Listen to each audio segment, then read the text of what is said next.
Om Ajnanantimirandhasya Jnananjanashalakaya Chakshurumritam Jena Tasmai Sri Gurave Namah.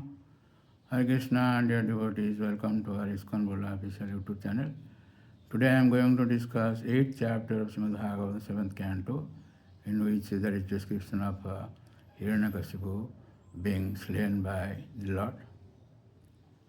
So, as Hiranyakashipu was ready to kill his own son Prahlad Maharaj, the Supreme Personality of Godhead appeared in front of the demon as Sri Nrikesari, half lion and half man, and killed him. So in first 16 verses, it is described conversation between Prahlad Maharaj and Hiranyakashipu.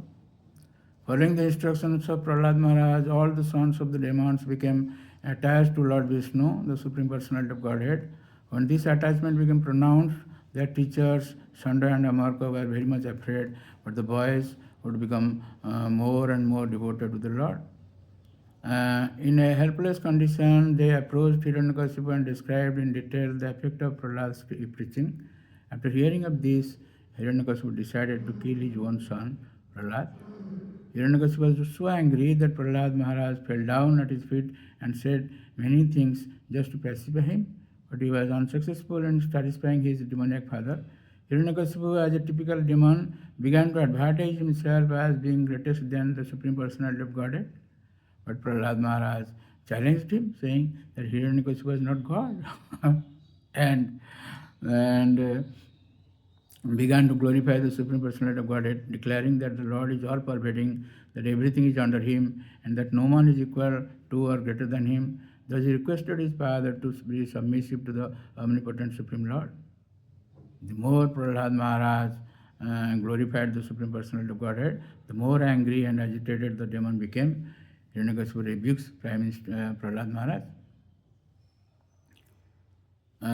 So, in verse 7 it is stated that Prahlad Maharaj, Hiranyakashipu was astonished that by his eyebrows, by his Bhukanchana, or by his eyebrows, even the demigods are afraid, but Prahlad is not afraid. Where does he get his strength?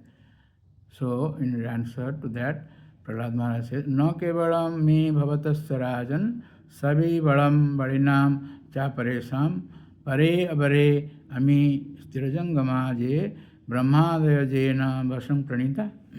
That means, Prahlad Maharaj said, "My dear king, the source of my strength, of which you are asking, is also the source of yours. Indeed, the original source of all kinds of strength is one. He is not only your strength or mine, but the only strength for everyone. Without him, no one can get any strength, whether moving or non-moving, superior or inferior. Everyone, including Lord Brahma, is controlled by the strength of the Supreme Personality of Godhead." In the purport, it is said, one can attain the position of master only by the mercy of the master, not independently. Unless one understands the philosophy, he is still a mudha. In other words, he is not very intelligent. The mudhas, the asses who do not have this intelligence cannot surrender unto the Supreme Personality of Godhead. So Hiranyakashipu asked his Vaishnava son whether his God existed within the column of the palace, and Prahlad Maharaj immediately accepted that since the Lord is present everywhere, he was also present within the column. Hiranyakashipu heard this philosophy from his young son. He derided the boy's statement as just the talk of a child and forcefully struck the pillar with his fist. He said, "Jadi sarvagatam kasma na stambhe dishyate." Why it doesn't mudha just mandabhag yukta madanya jaganishwara? Kasma stambhe dishyate? O fool, you are having ill fortune, so that you say that there is a God more than other than me. So why, if you say he is everywhere, why is not being seen in the pillar? Prahlad Maharaj says, "Drishyate." Prahlad Maharaj says, "Yes, I am seeing it." So immediately struck the pillar with a fist.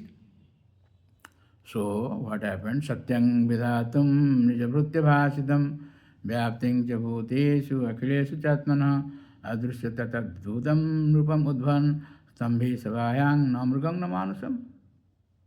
To prove the statement of his servant Prahlad Maharaj was substantial, in other words, to prove that the Supreme Lord is present everywhere, even within the pillar of an assembly hall, the Supreme Personality of Godhead Hari exhibited a wonderful form never before seen. The form was neither that of a man nor that of a lion. Thus the Lord appeared in his wonderful form in the assembly hall. So, in this way, there are several purports, but I need not have to explain it because of paucity of time. So, how Hiranyakasipu was looking to the Lord. He studied the form of the Lord, trying to decide who the form of Nrsimhadev standing before him was. The Lord's form was extremely fearsome because of his angry eyes, which resembled molten gold, his shining mane, which expanded the dimensions of his fearful face, his deadly teeth, and his razor-sharp tongue, which moved about like a dueling sword. His ears were erect and motionless, and his nostrils and gaping mouth appeared like caves of mountain. His jaws parted fearfully, and his entire body touched the sky. His neck was very short and thick, his chest broad, and his waist thin, and the hairs on his body as white as the rays of the moon. His arms, which resembled flanks of soldiers, spread in all directions as he killed the demons, rogues, and atheists with his concealed disc, club, and lotus and other natural weapons.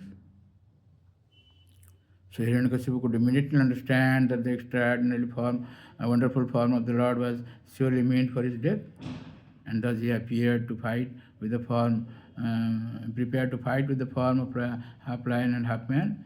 The Lord performed his pastimes by fighting with the demon for some time, and in the evening, on the border between day and night, the Lord captured the demon, threw him on his lap, and killed him by piercing his abdomen with his nails. Shilatanka Nakhalaya.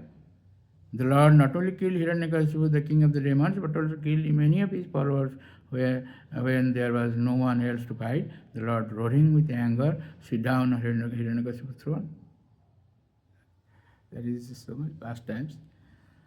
So demigods celebrated the event. And the entire universe was thus relieved of the rule of Hiranyakasipu, and everyone was jubilant in transcendental bliss. Then all the demigods, headed by Lord Brahma, approached the Lord. These included the great saintly persons, the Pitas, the Siddhas, Vidyadharas, the Nagas, the Manus, the Prajapatis, the Gandharvas, the Charanas, the Yakshas, the Kingpurushas, the Vaikarikas, and the Kinnaras, and also many other varieties of beings in human form. All of them stood not far from the Supreme Personality of Godhead and began offering their prayers unto the Lord, whose spiritual effulgence was brilliant as he sat on the throne.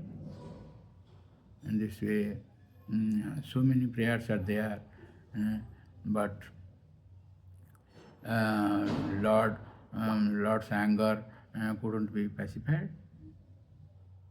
Even Lakshmi Devi was there, his consort, Lord's consort. Still then, Lakshmi Devi didn't have the courage to go near him. So in this way, finally, Brahma will ask Prahlad to glorify the Lord and pacify him. So in the next chapter, that is verse chapter 9, we will see in Prahlad's prayers, stutis. So that is very important. We will describe it in that chapter. So thank you very much for listening to this lecture, and please don't forget to subscribe, share, and like our channel and get the blessings of the Lord. Hare Krishna.